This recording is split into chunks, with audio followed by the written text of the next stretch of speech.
I would feel funny not mentioning comedy legend Richard Lewis. He died from cardiac arrest. He was 76. I know. Richard appeared on our show in 1987 the first time. 1987, we knew this guy. Yeah. I remember I saw him on Letterman a couple of times, and I was like, hey, I should have him on. He's funny. And he was pretty candid about his mental health on our show. He told me that his therapist once fell asleep during one of their sessions. I did every horrible story. And then she woke, I shook her by her shoulders. Do you remember what you were talking about when she fell asleep? Yeah, that I wasn't fucking enough because I had an intimacy problem. And she fell asleep? Yeah.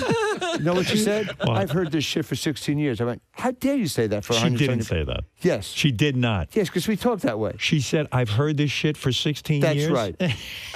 And that's it. For $175 an hour, I said, you know what? Blow me. I'm out. He was on our show 65 times. Fantastic guest on late night talk shows. Here's a montage of some of his 48 appearances with David Letterman. How is your sex life? Is that good? Let me just tell you something. My libido is hidden somewhere in a crypt in Egypt.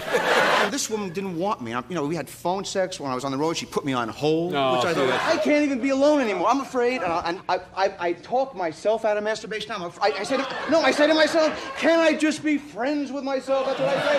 How's your mom? How's your family when you come this way? I know you spend some time with them, and that's usually, it's tough for you sometimes. Huh? Well, it's a pleasure. You know, I have, it's Mother's Day coming up, Sure. as you well know, and Yeah. my lawyer now is drafting a Mother's Day card. I actually got a... Yeah, he really was weird with his mother. And his neurosis wasn't just an act. I mean, it was part of his process. He told me he'd usually have like 10 hours of material prep for his stand-up sets. Like literally 10 hours, he told me. I print out 60 pages before each gig, and then I lie in bed or go to hotels. You memorize bars. it.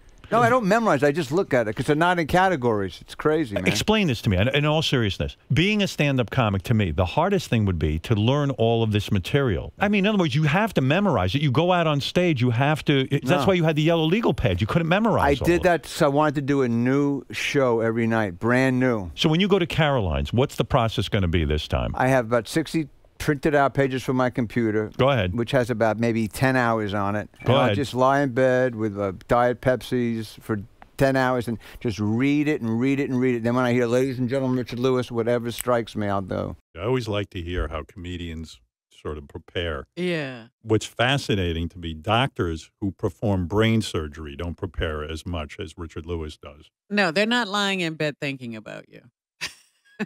Yeah. And, of course, a lot of people know Richard. Later on, he ended up on the Larry David show, Curb Your Enthusiasm. Yeah, I didn't realize they'd known each other since camp days as kids. Yeah, he told that story on our show. Larry David's been a friend of yours for over, what did 50 years. 50 I met years. him when I was 12. You were at summer camp with Larry David. Hated him, never saw him again until I became a comic, became best friends. I was probably a drunk already. Right. I stared at him. I went, there's something about you that's spooking the shit out of me. Right. Why did you hate him at 12? Because he was a fucking prick. He was a prick. Yeah, so was I. Why was he a prick? What did he do to you? He was a gangly, obnoxious fucking asshole like I was. It's so great. And then we had Larry David on, and he remembered it a little differently. I saw him again at the Improv on stage. Right. Years later. We went to camp when we were 13. The name didn't even ring a bell to me. Right. I didn't even know who he was. You didn't remember beating each other up? No, but there was something familiar about the guy. Yeah. And he goes like this. David? He knew me right away. Yeah. He goes, Lewis, Camp All-America. You know, so it was one of those. Oh, that's so funny. Yeah, now he's on the show. Larry David, though, I don't remember you from camp. Here's another weird fact. Richard Lewis and Larry David were born in the same hospital 3 days apart, and then they went to the same camp, and then they ended up on, TV and being really good friends. They were meant to be together. Rest in peace, Richard Lewis. Really funny guy. He's on the last season of Curb Your Enthusiasm right now. We knew him for many, many years, and he was always very kind and loving and a sweet guy and certainly funny. So we'll miss him. I love you, I do. You're the best. Don't go anywhere until you're hard. I'll never turn my back on you. You're the king of media. Come here. I love you.